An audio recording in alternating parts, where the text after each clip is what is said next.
Shalom Bapak Ibu yang dikasihi Tuhan, sungguh kita bersyukur kalau hari ini kita boleh merasakan berkat anugerah Tuhan yang dahsyat. Kita memberikan waktu kita, berikan hati kita untuk mengagungkan Dia, Allah di atas segala Allah. Karena Dia Raja yang layak kita sembah. Buka hati kita mau datang pada Tuhan. Ini kerinduan kami Tuhan. Untuk kami mengagungkan Engkau. Untuk kami meninggikan Engkau Raja di atas segala Raja. Yesus Allah yang dahsyat. Sungguh kami bersyukur untuk waktu ini Tuhan. Dan layaklah Engkau kami tinggikan. Layaklah Engkau kami sembah Tuhan dari hati kami.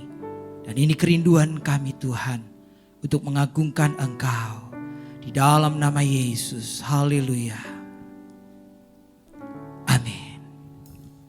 Mari kita bersuka cita bersama-sama. Kita akan masuki gerbang Tuhan dengan ucapan syukur atas setiap apapun yang Tuhan boleh nyatakan atas kita semua.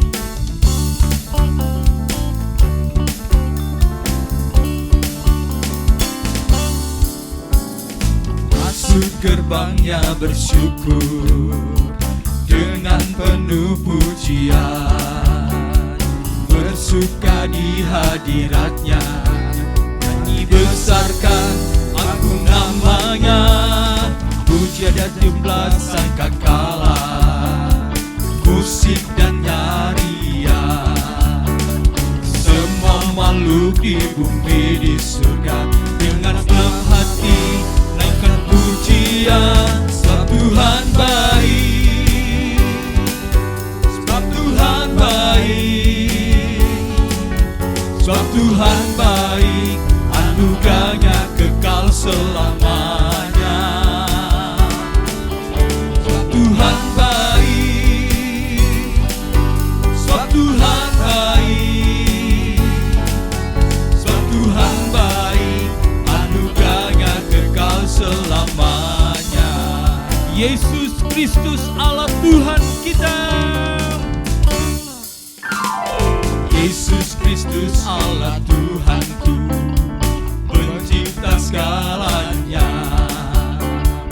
Datang sujud di hadapannya, angkat tanganmu, naikkan pujian, pujian dia tiuplah sangkakala, musik dan tarian.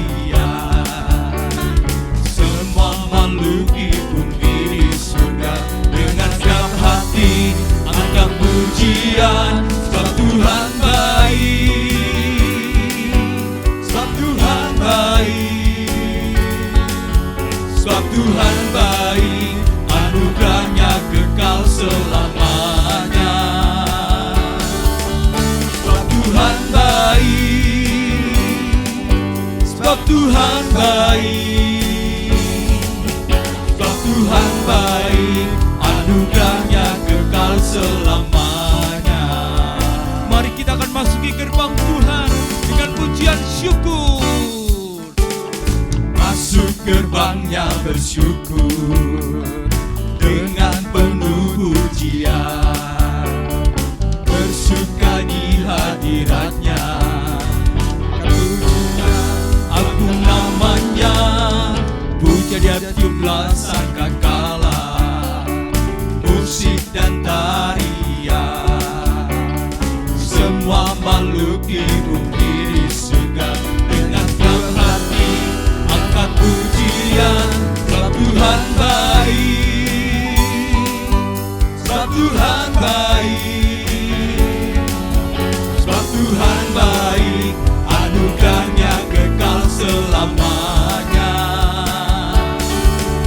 Sebab Tuhan baik, sebab Tuhan baik, sebab Tuhan baik, anugerahnya kekal selamanya. Yesus Kristus Allah Tuhan yang layak kita tinggikan.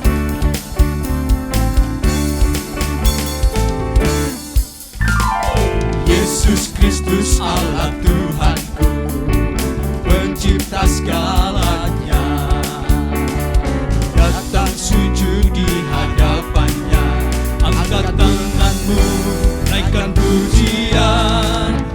kejadian jumlah sangkakala, musik dan tarian. Semua makhluk di bumi di surga dengan senang hati angkat pujian. Sebab Tuhan baik, sebab Tuhan baik, sebab Tuhan baik, anugerahnya kekal selamanya.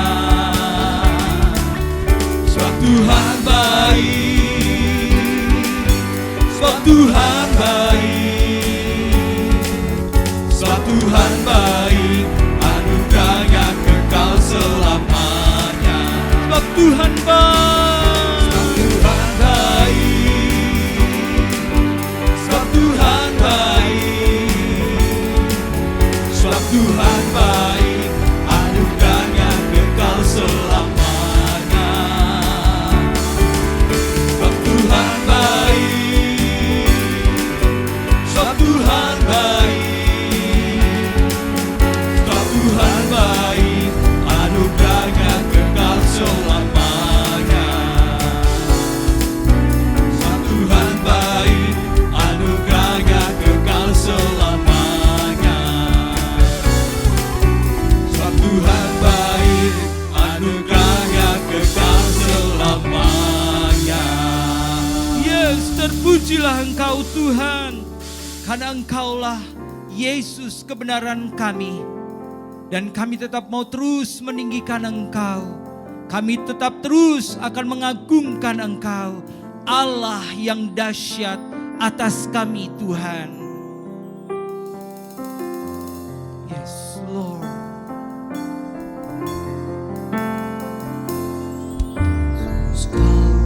Kebenaran yang menyelamatkanku, Kau memberikanku hidup dan pengharapan.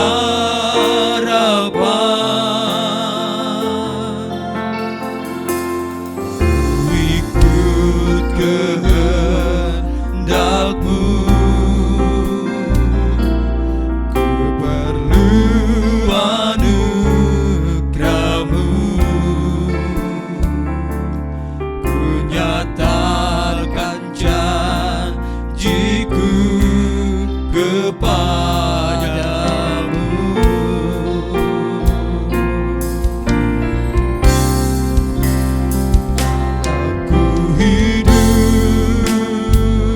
Ku hidup bagimu, hatiku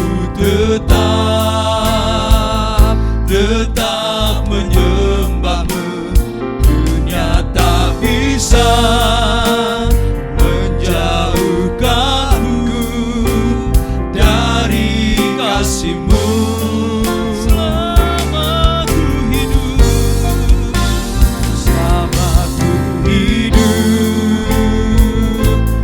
hidup bagimu, hatiku tetap menyembah-Mu. Dunia tak bisa menjauhkanku dari kasih-Mu. Engkau kebenaran kami Tuhan. Ini kerinduan kami. Yesus, Kau kebenaran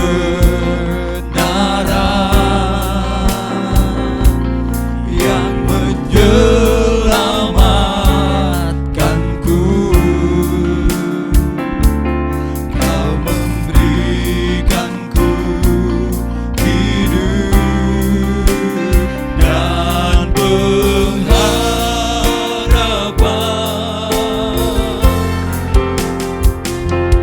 Ku ikut kehendak-Mu,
Bapak, terima kasih Tuhan, kami mengucap syukur untuk segala kesempatan yang Tuhan berikan buat kami beribadah kepadamu. Terima kasih Bapa untuk kehadiran-Mu di tengah-tengah kami. Kami percaya Tuhan, kehadiran-Mu yang memberikan kami kekuatan, semangat yang baru, dan biar melalui firman-Mu hari ini Tuhan, kami juga boleh semakin diteguhkan di dalam mengikut Engkau. Urapi hamba-Mu untuk menyampaikan isi hati Tuhan, biar pengurapan Tuhan turun atas kami semua. Terima kasih Bapa, di dalam nama Tuhan Yesus kami berdoa dan bersyukur. Amin. Shalom Bapak Ibu yang dikasihi Tuhan, senang menjumpai Bapak Ibu kembali. Kiranya damai sejahtera kasih sukacita yang dari Tuhan senantiasa melingkupi kita semua. Pagi ini saya mau menyampaikan firman Tuhan dengan judul Ketika Sakit. Semua orang pasti pernah sakit ya Bapak Ibu. Dan kalau ditanya apakah kita mau sehat, tentu kita akan menjawab mau. Dan nggak ada seorang pun yang senang kalau dia sakit, apalagi kalau sakitnya berkepanjangan. Lalu bagaimana kalau kita mengalami sakit? Mari sebelumnya kita baca terlebih dahulu dari kitab Yohanes pasal yang kelima ayat 2-4. Di Yerusalem dekat pintu gerbang domba ada sebuah kolam yang dalam bahasa Ibrani disebut Bethesda. Ada 5 serambinya. Dan di serambi-serambi itu berbaring sejumlah besar orang sakit, orang-orang buta, orang-orang timpang, dan orang-orang lumpuh yang menantikan goncangan air kolam itu.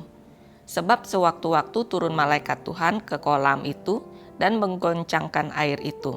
Barang siapa yang terdahulu masuk ke dalamnya sesudah goncangan air itu menjadi sembuh apapun juga penyakitnya. Di situ ada seorang yang sudah 38 tahun lamanya sakit. Ketika Yesus melihat orang itu berbaring di situ dan karena ia tahu bahwa ia telah lama dalam keadaan itu, berkatalah ia kepadanya, "Maukah engkau sembuh?" Jawab orang sakit itu kepadanya, "Tuhan, tidak ada orang yang menurunkan aku ke dalam kolam itu apabila airnya mulai goncang. Dan sementara aku menuju ke kolam itu, orang lain sudah turun mendahului aku." Kata Yesus kepadanya, "Bangunlah, angkatlah tilammu dan berjalanlah." Dari firman Tuhan yang kita sudah baca tadi, ada beberapa pesan yang ingin Tuhan sampaikan. Yang pertama, takutlah akan Tuhan. Kalau Bapak Ibu mungkin bertanya-tanya, apa urusannya ya takut akan Tuhan dengan sakit? Dalam Yohanes 5 ayat 2-4 tadi dikatakan, di Yerusalem dekat pintu gerbang domba ada sebuah kolam yang dalam bahasa Ibrani disebut Bethesda. Ada 5 serambinya.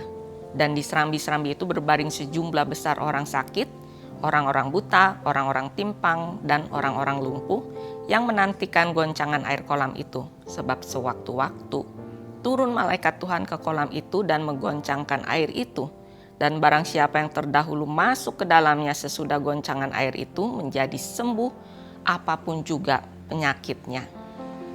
Jadi dekat pintu gerbang Yerusalem itu ada sebuah kolam kecil yang diberi nama Bethesda. Dalam bahasa Ibrani, Bethesda itu mempunyai 2 makna. Yang pertama adalah House of Grace atau House of Mercy, yaitu rumah kemurahan atau rumah belas kasihan. Tetapi arti yang kedua adalah House of Shame, rumah aib. Dan sesuai arti namanya, di tempat itu berbaring banyak orang-orang yang sakit, yang menantikan kesembuhan, yang berharap akan ada mujizat, kemurahan, dan belas kasihan dari Tuhan. Yang menarik, kenapa mereka kumpul di tempat itu? Padahal di situ kan bukan rumah sakit, mereka tidak mendapatkan pengobatan, mereka tidak mendapatkan perawatan apapun. Rupanya mereka punya keyakinan kalau suatu kali malaikat Tuhan datang, katanya menggoncang air itu, siapapun yang pertama nyemplung ke air yang sedang bergoncang itu, dia akan sembuh apapun penyakitnya. Sembuh secara supranatural, tanpa obat, tanpa operasi, tanpa terapi, tanpa diet, Pokoknya cara mudah untuk sembuh tanpa ribet. Cukup dengan nyebur ke dalam kolam itu saat airnya mulai bergoncang. Rupanya promosi janji-janji seperti ini itu mengundang banyak orang datang ke tempat itu. Semua yang sakit itu berbaring di sekitar kolam itu. Tapi masalahnya di Alkitab ini tidak pernah tercatat bahwa itu tempat Tuhan buka praktek kesembuhan. Tuhan tidak memakai satu metode yang sama persis untuk menyembuhkan atau melakukan mujizatnya. Tuhan bisa pakai siapa aja dengan cara apapun. Dan Tuhan itu kreatif. Dia bekerja menurut caranya sendiri. Dan di kolam Bethesda inilah orang-orang itu berkumpul menunggu. Bukan cuma sehari 2 hari tapi lama. Bisa berminggu-minggu, bisa berbulan-bulan, bahkan ada yang bertahun-tahun. Sekalipun mereka sadar kemungkinan untuk sembuh itu sangatlah kecil.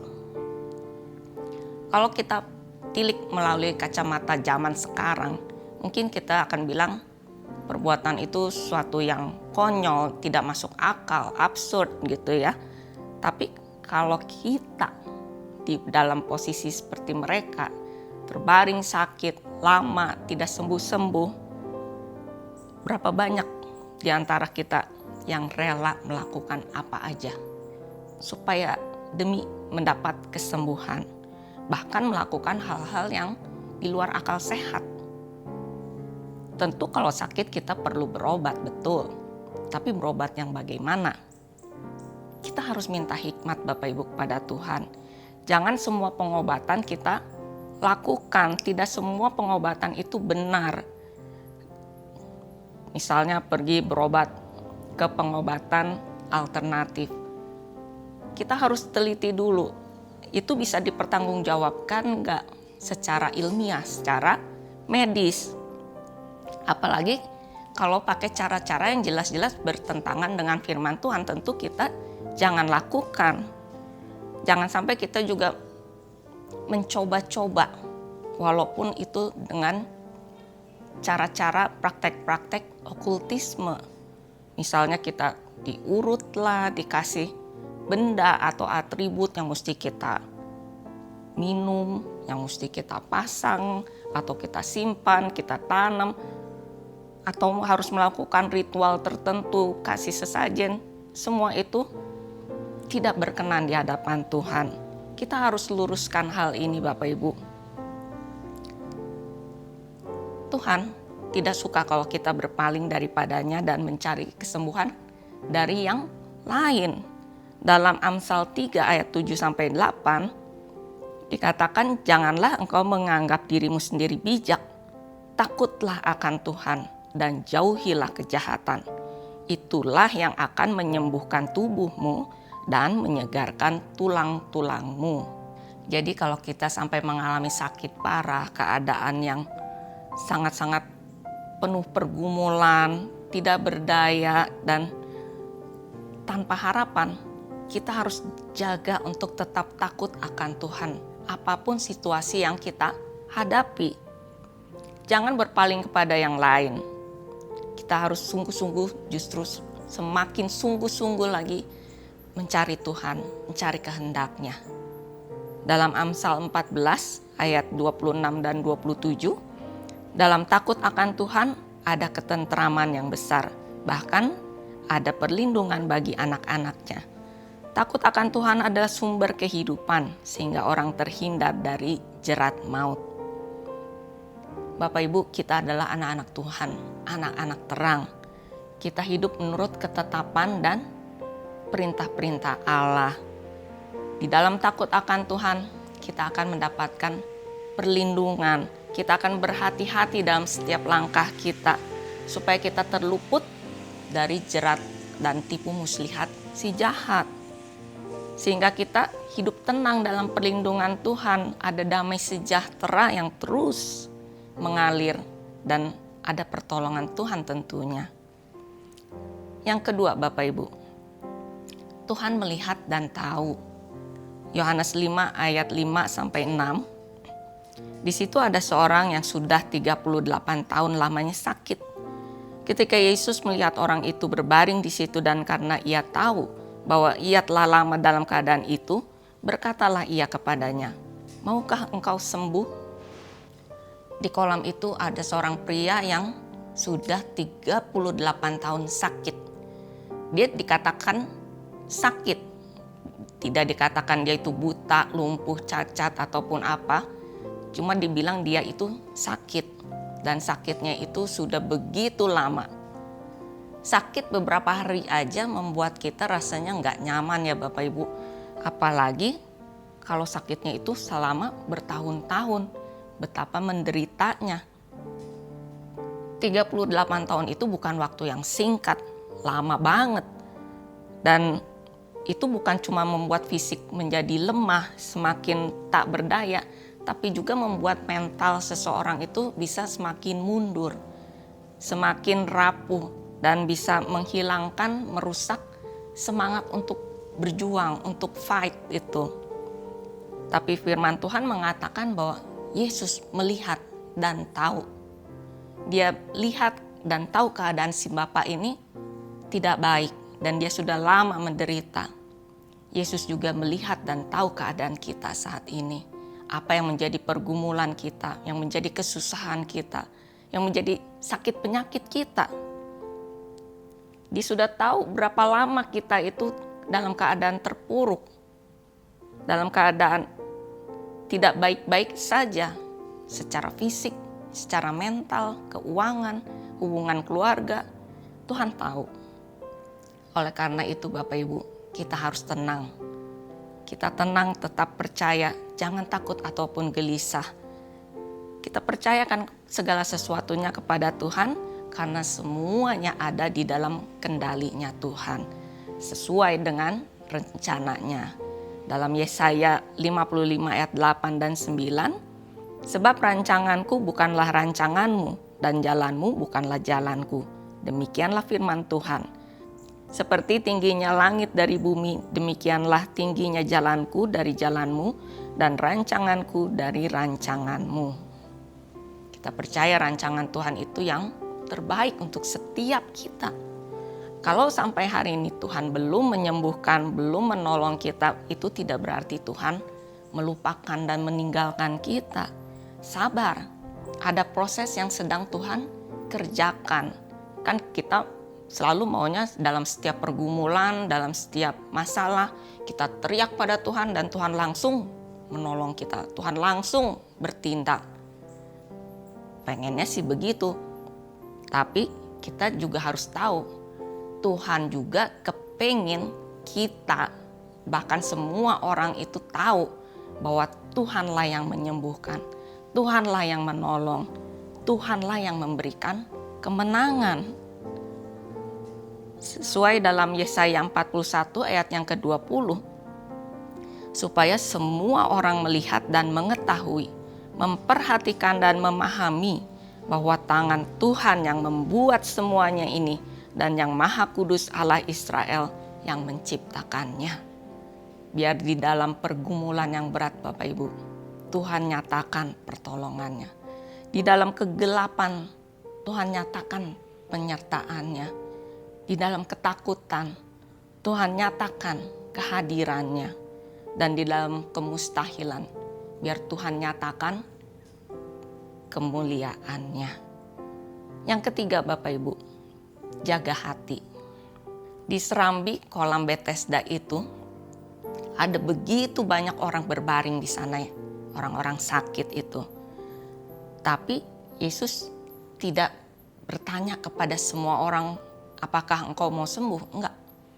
Yesus cuma bertanya kepada satu orang bapak itu saja yang sudah 38 tahun lamanya sakit. Saat Yesus bertanya, maukah engkau sembuh? Yohanes 5 ayat 7 mengatakan, jawab orang sakit itu kepadanya, Tuhan, tidak ada orang yang menurunkan aku ke dalam kolam itu apabila airnya mulai goncang. Dan sementara aku menuju ke kolam itu, orang lain sudah turun mendahului aku. Dengan jelas dia mengatakan bahwa tidak ada orang yang menolongnya. Tidak ada orang yang peduli kepadanya. Tidak ada orang yang mau standby untuk membantu dia, menolong dia. Si bapak ini rupanya menumpahkan apa yang ada di dalam hatinya yang terpendam selama ini. Dari sini kita bisa lihat secara tidak langsung dia itu mengeluh tentang kehidupannya yang sulit. Dia menyesali kondisinya yang tidak berdaya, yang tidak baik itu. Dia juga kecewa kepada keluarganya, kepada orang-orang yang ada di sekitarnya yang dianggap tidak peduli, tidak memahami dia, yang kurang mau menolong membantu dia. Tidak bisa diandalkan di saat dia membutuhkan. Dia juga menyimpan kemarahan atas kemalangan yang dia alami. Dan dia juga mungkin merasa frustrasi, merasa gagal terhadap dirinya sendiri. Kalau kita ada di posisi seperti orang yang sakit itu Bapak Ibu, mungkin kita juga akan sama aja seperti si Bapak itu. Kita merasa kecewa, kita merasa sedih, bahkan mungkin kita juga mengeluh, protes sama Tuhan, komplain. Apalagi kalau sakitnya itu berkepanjangan, bertahun-tahun lamanya. Hal yang serupa juga pernah dialami oleh Raja Hizkia waktu dia mengalami sakit dan hampir mati. Ini tercatat dalam Yesaya 38 ayat 15-16. Dia mengatakan seperti ini. Apakah yang akan kukatakan dan kuucapkan kepada Tuhan? Bukankah Dia yang telah melakukannya? Aku sama sekali tidak dapat tidur karena pahit pedihnya perasaanku. Ya Tuhan, karena inilah hatiku mengharapkan Engkau. Tenangkanlah rohku, buatlah aku sehat, buatlah aku sembuh. Dia juga mengalami pergumulan yang berat, berharap kepada Tuhan untuk menyembuhkannya, supaya Tuhan mendengarkan doanya.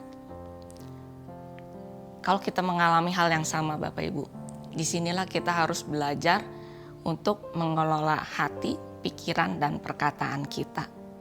Kita hanya mau berseru dan berharap kepada Tuhan saja, bukan kepada yang lain.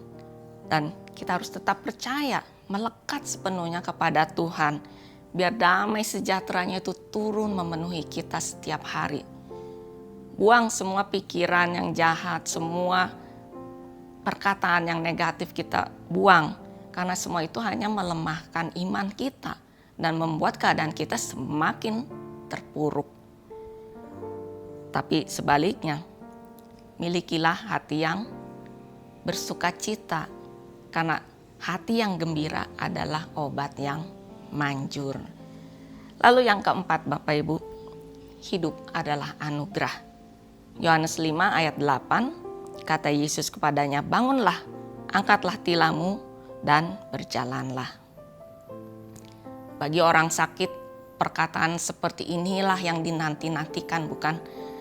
Kalau Tuhan mengatakan itu secara pribadi kepada kita, wah, senang banget pastinya. Tapi kenyataannya kan gak selalu seperti itu ya. Di kolam Bethesda itu ada banyak orang yang sakit. Tapi Yesus cuma menyembuhkan seorang saja, si bapak itu. Jadi apa maksudnya? Maksudnya semua itu ada waktunya, sesuai dengan rencana dan rancangan Tuhan atas hidup kita masing-masing. Ingat, rancangan dan rencana Tuhan itu bukan cuma untuk sekarang ini, tapi jauh ke depan, sampai ke dalam kekekalan Bapak Ibu. Jadi kalau Tuhan mau sembuhkan kita saat ini, itu perkara kecil buat Tuhan. Bukan mustahil Tuhan melakukan mujizat, tapi Tuhan itu lebih mementingkan pemulihan di dalam roh dan jiwa kita. Kehidupan dan kesehatan jasmani itu bersifat sementara dan terbatas. Karena suatu hari nanti kita pasti akan mati. Tubuh daging ini pasti akan binasa. Tapi kehidupan dan kesehatan manusia batiniah kita, manusia roh itu jauh lebih berarti dan lebih penting karena itu kekal adanya. Dalam 2 Korintus 4 ayat 16-18, Sebab itu kami tidak tawar hati, tetapi meskipun manusia lahiriah kami semakin merosot, namun manusia batiniah kami dibaharui dari sehari ke sehari. Sebab penderitaan ringan yang sekarang ini mengerjakan bagi kami kemuliaan kekal yang melebihi segala-galanya, jauh lebih besar daripada penderitaan kami. Sebab kami tidak memperhatikan yang kelihatan, melainkan yang tak kelihatan. Karena yang kelihatan adalah sementara, sedangkan yang tak kelihatan adalah kekal. Sebab itu janganlah kita tawar hati apabila kita mengalami sakit atau kelemahan tubuh. Walaupun kita semakin hari semakin tua, secara fisik kita juga mungkin bisa lebih mudah sakit, lebih mudah lemah. Namun biarlah roh kita tetap menyala-nyala di dalam Tuhan. Dan terus memuliakan Tuhan dalam segala keadaan. Manusia batiniah kita terus dibaharui dari sehari ke sehari. Kita bisa semakin bertumbuh di dalam pengenalan yang benar akan Tuhan. Semakin mengalami kasih Tuhan, mengalami penyertaan dan pertolongannya setiap hari. Dalam hal-hal kecil sekalipun Tuhan nyatakan kebaikannya. Filipi 1 ayat 20-22. Sebab yang sangat kurindukan dan kuharapkan ialah bahwa aku dalam segala hal tidak akan beroleh malu, melainkan seperti sedia kala demikian pun sekarang Kristus dengan nyata dimuliakan di dalam tubuhku, baik oleh hidupku maupun oleh matiku. Karena bagiku hidup adalah Kristus dan mati adalah keuntungan. Tuhan tidak akan mempermalukan orang-orang yang mengasihinya, yang hidup melekat kepadanya. Dan kita harus sadari Bapak Ibu, hidup itu adalah anugerah Tuhan. Kalau kita ada sampai saat ini, entah itu sehat, entah itu sakit, itu adalah anugerah Tuhan. Kita jalani dengan hati yang penuh syukur, karena nyata kebaikan Tuhan di dalam kehidupan kita. Jadi apabila kita mengalami sakit Bapak Ibu, yang pertama takutlah akan Tuhan. Jaga setiap langkah kita. Minta hikmat yang dari Tuhan dan jangan berpaling kepada yang lain. Kita berseru kepada Tuhan, minta pertolongan dari Tuhan saja. Yang kedua, Tuhan melihat dan tahu setiap pergumulan, kesusahan, bahkan sakit penyakit kita. Dan Dia pun ingin kita tahu bahwa Dialah Allah yang berkuasa, yang sanggup menyembuhkan, yang sanggup melakukan perkara-perkara yang ajaib. Tuhan yang berkuasa, Tuhan yang pegang kendali. Yang ketiga adalah jaga hati. Kita jaga hati kita, pikiran dan perkataan kita. Biar iman kita tidak semakin lemah, tapi iman kita justru semakin kuat di dalam Tuhan. Dan yang keempat, hidup adalah anugerah. Kita jalani setiap hari dengan penuh syukur dan biar hidup kita ini senantiasa memuliakan Tuhan. Baik kita dalam keadaan sehat maupun sakit, kita muliakan namanya. Dan manusia batinnya kita akan terus-menerus dibaharui dari sehari ke sehari untuk semakin serupa dengan Kristus. Mari kita berdoa. Bapa, terima kasih Tuhan buat firman-Mu. Kami percaya Engkau Tuhan yang Maha Tahu, Tuhan yang Maha Hadir. Engkau tahu segala pergumulan yang sedang kami hadapi Tuhan. Dan tidak ada yang mustahil bagi Engkau. Engkau yang punya rencana dan rancangan yang terindah buat setiap kami. Dan rancangan-Mu itu tidak pernah gagal ya Tuhan. Kalaupun kami harus melaluinya di dalam lembah kekelaman, kami percaya tangan Tuhanlah yang menuntun kami, memberikan kami kekuatan dan pengharapan untuk kami terus percaya dan tidak berpaling kepada yang lain. Ajar kami terus Tuhan untuk hidup di dalam takut akan Engkau. Biar Tuhan yang menuntun hari lepas hari, supaya kami boleh semakin bergantung berharap hanya kepadamu. Terima kasih Bapa, kami percaya kuasa-Mu sanggup untuk memulihkan kami saat ini juga. Namun lebih dari itu, biarlah roh kami, manusia batiniah kami ini terus-menerus Tuhan proses supaya semakin hari semakin indah dan semakin serupa dengan Engkau. Terima kasih Bapa, Tuhan berkati jemaat-Mu dimanapun berada. Tuhan tolong dalam setiap pergumulan dan kesusahan yang dialami. Kami percaya Engkau Tuhan yang tahu, Tuhan yang bertindak menurut rencana dan rancangan-Mu. Terima kasih Bapa, Tuhan berkati setiap jemaat-Mu dimanapun berada Tuhan. Berikan kekuatan, sukacita, damai sejahtera yang dari Tuhan. Dan kami juga mau berdoa bagi Gereja Bethel Indonesia, biar gereja-Mu ini Tuhan dimanapun berada boleh menjadi berkat, menjadi terang, menjadi garam buat sekitarnya. Dan boleh banyak jiwa datang kepada Tuhan. Terima kasih Bapa untuk bangsa Indonesia. Kami percaya Indonesia ada di dalam rencana-Mu juga. Tuhan lakukan apa yang baik bagi negeri kami ini Tuhan. Adakan pemulihan, hujan pertobatan dan hujan keselamatan bagi setiap penduduknya. Terima kasih Bapa, kalau sebentar kami berpisah, kami siap untuk menerima berkat yang dari Tuhan. Mari Bapak Ibu kita angkat kedua tangan kita, arahkan hati kepada Tuhan, dan terimalah kasih karunia, anugerah, berkat yang berlimpah-limpah dari Allah Bapa, kasih yang sempurna melalui pengorbanan Tuhan Yesus Kristus, juga persekutuan yang manis dengan Roh Kudus, damai sejahtera, kasih, sukacita, kebenaran, kemenangan dari Roh Kudus terus memenuhi kita. Terimalah berkat ini dan jadilah berkat dimanapun kita berada. Di dalam nama Tuhan Yesus Kristus sama-sama kita katakan amin. Tuhan Yesus memberkati.